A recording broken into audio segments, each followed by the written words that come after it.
ಗಾಯತ್ರಿ ದೇವಿಯ ಮಹಿಮೆ. 1. ಕ್ಷುದ್ರನಾದ ಮಾನವನನ್ನು ಬ್ರಾಹ್ಮಣನನ್ನಾಗಿ ಮಾಡುವ ಪರಮ ಪವಿತ್ರ ಮಂತ್ರ. 2.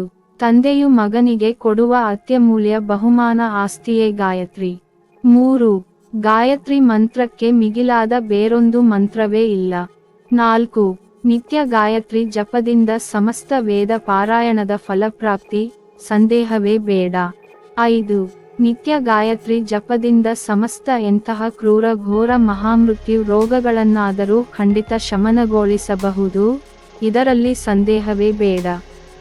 6. ಗಾಯತ್ರಿ ಜಪಕ್ಕಿಂತ ಬೇರೊಂದು ಜಪವಿಲ್ಲ, ಗಾಯತ್ರಿ ತಾಯಿಗಿಂತ ಬೇರೊಂದು ದೇವತೆ ಇಲ್ಲ. 7.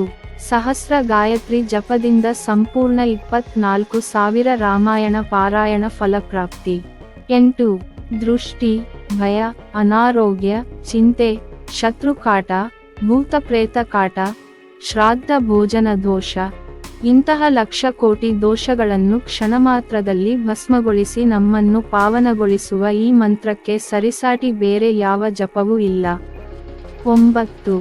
ಉಪನಯನದಲ್ಲಿ ಜನಿವಾರ ಧಾರಣೆ, ಮದುವೆಯಲ್ಲಿ 2ನೇ ಜನಿವಾರ ಧಾರಣೆ, ಶ್ರಾದ್ದದಲ್ಲಿ ಅಡಿಗೆ ಸಂಪ್ರೋಕ್ಷಣೆ, ಮರಣಿಸಿದ ವ್ಯಕ್ತಿಗೆ ಪಂಚಗವ್ಯ ಸ್ನಾನ, ಅಸ್ಥಿಗಳನ್ನು ಶುಚಿಗೊಳಿಸುವಾಗ, ಹೀಗೆ ಎಲ್ಲಿ ಯಾವ ಯಾವ ಸಂದರ್ಭದಲ್ಲಿ ಈ ಮಂತ್ರವನ್ನು ಬಳಸಿದರೂ ಇದಕ್ಕೆ ಮೈಲಿಗೆಯೇ ಇಲ್ಲ.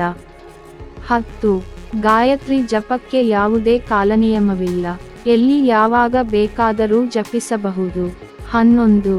ಒಂದೆಡೆ 4 ವೇದಗಳು ಮತ್ತೊಂದೆಡೆ ಗಾಯತ್ರಿ ಮಂತ್ರವನ್ನು ತೂಗಿದರೆ ಗಾಯತ್ರಿ ಮಂತ್ರದ ತಕ್ಕಡಿಯೇ ಭಾರವಾಗಿ ಕೆಳಗೆ ಉಳಿಯುತ್ತದೆ. ಅಷ್ಟು ಶಕ್ತಿಶಾಲಿಯಾದದ್ದು ಗಾಯತ್ರಿಯ ಮಂತ್ರ. 12. ನಿತ್ಯ ಗಾಯತ್ರಿ ಜಪದಿಂದ ಮುಖದಲ್ಲಿ ತೇಜಸ್ಸು, ವರ್ಚಸ್ಸು ವೃದ್ಧಿಸುತ್ತದೆ. 13. ನಿತ್ಯ ಗಾಯತ್ರಿ ಜಪದಿಂದ ಎಂತಹ ಕ್ರೂರ ಕರ್ಮವನ್ನಾದರೂ ಶಮನಗೊಳಿಸಬಹುದು. 14. ನಿತ್ಯ ಗಾಯತ್ರಿ ಅನುಷ್ಠಾನ ನಿಮ್ಮ ಬಳಿ ಇದ್ದರೆ ಶ್ರಾದ್ದ ಮಾಡುವ ದಿನ, ಶ್ರಾದ್ದ ಸಮಯದಲ್ಲಿ 1,00,000 ಮೈಲಿಗೆಯಿದ್ದರೂ ಅದು ಶ್ರಾದ್ದಕ್ಕೆ ಅಡ್ಡ ಬರದಂತೆ ಗಾಯತ್ರಿ ದೇವಿಯು ರಕ್ಷಿಸುತ್ತಾರೆ. 15. ಗಾಯತ್ರಿ ಜಪವು ನಿಮ್ಮ ಪಾಲಿಗೆ ಆರೋಗ್ಯ ವಿಮೆ ಇದ್ದಂತೆ. 16. 1000 ಗಾಯತ್ರಿ ಜಪದಿಂದ ನಿಮ್ಮ ಮೆದುಳಲ್ಲಿ 1000 ಅಣುಬಾಂಬ್ ಸಿಡಿದಷ್ಟು ಸಾತ್ವಿಕ ತರಂಗಗಳು ಮೆದುಳನ್ನು ತುಂಬ ಬುದ್ಧಿಶಾಲಿಯನ್ನಾಗಿ ಮಾಡುತ್ತದೆ. 17. ಭಗವಂತನಾದ ಶ್ರೀಕೃಷ್ಣ ಪರಮಾತ್ಮನು ಎಲ್ಲ ವೇದ ಮಂತ್ರ ಛಂದಸ್ಸುಗಳಲ್ಲಿ ಎಲ್ಲವನ್ನು ಪಾವನಗೊಳಿಸುವ ಗಾಯತ್ರಿ ಛಂದಸ್ಸೆ ನಾನು ಎಂದಿರುವನು. 18. ಗಾಯತ್ರಿ ಜಪದಿಂದ ನಾವು ಎಷ್ಟು ಪ್ರಾರಬ್ಧ ಕರ್ಮಗಳನ್ನು ಕಳೆದುಕೊಳ್ಳಬಹುದೆಂದರೆ ಅಷ್ಟು ಕರ್ಮಗಳನ್ನು ಈ ಜನ್ಮದಲ್ಲೇ ನಾವು ಮಾಡಲಾರದಷ್ಟು ಕರ್ಮಗಳು ಗಾಯತ್ರಿ ಜಪದಿಂದ ನಾವು ಕಳೆದುಕೊಳ್ಳಬಹುದು. 19. ಮಹಾಪಂಡಿತ ವೇದ ವಿದ್ವಾಂಸನಾಗುವುದಕ್ಕಿಂತ ನಿತ್ಯ ಗಾಯತ್ರಿ ಅನುಷ್ಠಾನವಂತನಾಗುವುದು ತುಂಬು ಜನ್ಮದ ಪುಣ್ಯದ ವಿಶೇಷ ಫಲ. 20. ಗಾಯತ್ರಿಯನ್ನು ಬಿಟ್ಟು ಕೆಟ್ಟವರುಂಟು, ಆದರೆ ಗಾಯತ್ರಿ ಅನುಷ್ಠಾನ ಮಾಡಿ ಕೆಟ್ಟಿರುವರು ಯಾರಿಲ್ಲ. 21. ನಿತ್ಯ ಗಾಯತ್ರಿ ಜಪದಿಂದ ಆ ತಾಯಿ ನಿಮಗೆ ಸನ್ಮರಣವನ್ನು ತಪ್ಪದೆ ಕರುಣಿಸುವಳು, ಇದು ಪರಮ ಸತ್ಯ, ಇದರಲ್ಲಿ ಸಂದೇಹವೇ ಬೇಡ. ಬ್ರಹ್ಮನ ವಾಕ್ಯ ಸುಳ್ಳಾಗಬಹುದು, ಗಾಯತ್ರಿಯ ಫಲ ಎಂದು ನಿಷ್ಫಲವಾಗುವುದಿಲ್ಲ, ಇದಕ್ಕೆ ಹರಿಹರ ಬ್ರಹ್ಮದೇವರೇ ಸಾಕ್ಷಿ. 22. ಗಾಯತ್ರಿಗಿಂತ ಧನವಿಲ್ಲ, ಗಾಯತ್ರಿಗಿಂತ ಜ್ಞಾನವಿಲ್ಲ, ಗಾಯತ್ರಿಗಿಂತ ಐಶ್ವರ್ಯವಿಲ್ಲ, ಗಾಯತ್ರಿಗಿಂತ ಯಜ್ಞವಿಲ್ಲ, ಗಾಯತ್ರಿಗಿಂತ ಆಹುತಿಯಿಲ್ಲ, ಗಾಯತ್ರಿ ಇಲ್ಲದೆ ಮುಕ್ತಿಯೇ ಇಲ್ಲ. 23.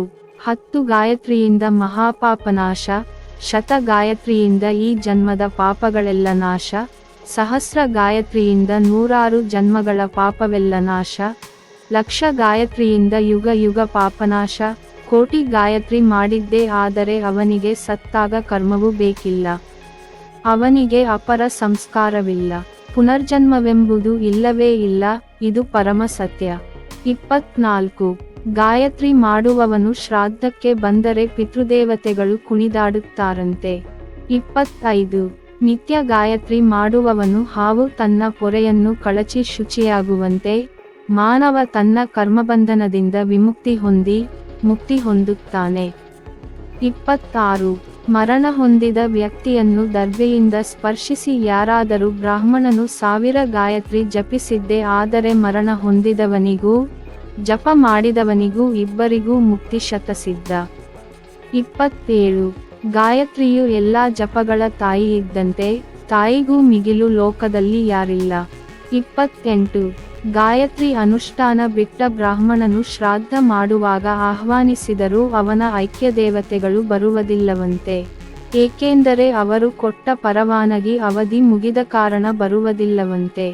ಅದರಿಂದ ಗಾಯತ್ರಿಯ ಪರವಾನಗಿ ಅವಧಿ ಮುಗಿಯದಂತೆ ನೋಡಿಕೊಳ್ಳಿ. 29.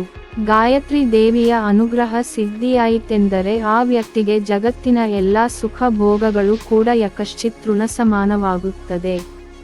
30. ಗಾಯತ್ರಿ ಜಪದಿಂದ ಬರುವ ಅನುಗ್ರಹವು ಯಾರೂ ಅಪಹರಿಸಲಾಗದ ಜ್ಞಾನ ನಿನ್ನದಾದ ಹಾಗೆ, ಇದರಲ್ಲಿ ಎಳ್ಳಷ್ಟು ಸಂದೇಹವೇ ಬೇಡ. 31. 1000 ಅಶ್ವಮೇಧ ಯಾಗಗಳಿಗಿಂತ ಶ್ರೇಷ್ಠ 1000 ಗಾಯತ್ರಿ ಜಪ. 32. ಗಾಯತ್ರಿಯನ್ನು ವಿಪ್ರನು ತ್ಯಜಿಸಿದರೆ ಅವನ ಸರ್ವಸ್ವವೆಲ್ಲವೂ ನಾಶವಾದಂತೆ ಸರಿ. ಮುಕ್ತಿ ಶಾಂತಿ ಅವನ ಪಾಲಿಗೆ ಕನಸಿನ ಮಾತು ಸಾರಿ. 33. ನಿತ್ಯ ಗಾಯತ್ರಿ ಅನುಷ್ಠಾನವಂತನಿಗೆ ಪ್ರೇತಗಳಿಗೆ ಮುಕ್ತಿ ಕೊಡುವುದು ನೀರು ಕುಡಿದಷ್ಟೇ ಸುಲಭ. 34. ನಿತ್ಯ ಗಾಯತ್ರಿ ಅನುಷ್ಠಾನವಂತನ ಅಂತ್ಯಕಾಲಕ್ಕೆ ಯಮದೂತರು ಕೂಡ ಆತನನ್ನು ಪಾಶ ಹಾಕಲು 1 ನಿಮಿಷ ಯೋಚಿಸಿ ಮುಟ್ಟಲು ಭಯಪಡುತ್ತಾರೆ. ಆಗ ಧರ್ಮದೇವರ ಯಮಧರ್ಮನೇ ಬಂದು ಈ ಲೋಕದ ಬಂಧ ಬಿಡಿಸಿ ಮುಕ್ತಿಗೆ ಕರೆದುಕೊಂಡು ದಾರಿ ತೋರಿಸುತ್ತಾನಂತೆ. 35.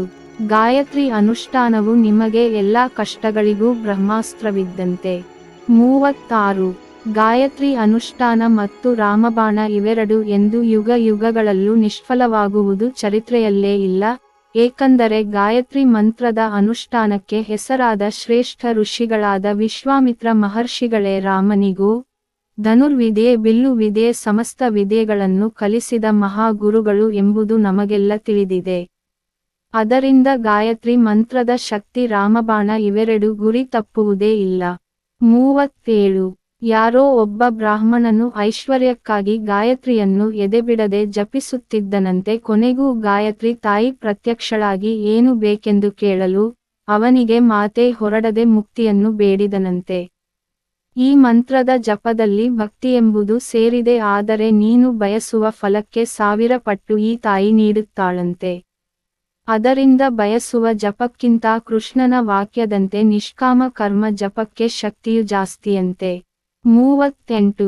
ಗಾಯತ್ರಿ ಜಪ ಮಾಡುವವರು ಸಣ್ಣ ಸಣ್ಣ ಕಾರಣಕ್ಕೆ ಕ್ರೋಧಗೊಂಡು ಯಾರಿಗೂ ಶಪಿಸಬಾರದು. ಕಾರಣ ನೀವು ಸಣ್ಣ ಕಾರಣಗಳಿಗೆಲ್ಲ ಶಪಿಸುತ್ತಿದ್ದರೆ ನಿಮ್ಮ ಶಾಪವು ಕೊಟ್ಟವರಿಗೆ ಖಂಡಿತ ತಟ್ಟುತ್ತದ. ಹಾಗೆ ನೀವು ಮಾಡುವ ಗಾಯತ್ರಿ ಜಪವು ನಿಮಗರಿವಿಲ್ಲದಂತೆಯೇ ಶಾಪದ ರೂಪದಲ್ಲಿ ಗಾಯತ್ರಿಯು ಹೋಗುತ್ತಾ ಹೋಗುತ್ತಾ ನಿಮ್ಮ ಖಾತೆಯಲ್ಲಿ ಗಾಯತ್ರಿಯೇ ಇಲ್ಲದಾಗುತ್ತೆ. ಯಾರಿಗೂ ಎಂದಿಗೂ ಶಪಿಸದಿರಿ, ಇದರಿಂದ ನಿಮ್ಮ ಗಾಯತ್ರಿ ನಿಮ್ಮ ಬಳಿ ಸುಭದ್ರವಾಗಿ ನೆಲೆಸಿರುತ್ತಾಳೆ. 39. ಮೋಕ್ಷವನ್ನೊಂದಬೇಕೆಂದು ಇಚ್ಛಿಸುವವನು ಒಂದು ಕ್ಷಣವೂ ವ್ಯರ್ಥ ಮಾಡದೆ ನಿರಂತರ ಗಾಯತ್ರಿ ಜಪ ಮಾಡುತ್ತಿರಬೇಕು. ಮೋಕ್ಷ ಮಾರ್ಗಕ್ಕೆ ಇದಕ್ಕಿಂತ ಸುಲಭ ಉಪಾಯ ಬೇರೆ ಇಲ್ಲ. ಇದೇ ತರಹದ ಮತ್ತಷ್ಟು ವಿಡಿಯೋಗಳಿಗಾಗಿ ಪ್ಲೀಸ್ ಸಬ್ಸ್ಕ್ರೈಬ್ ಮಾಡಿ.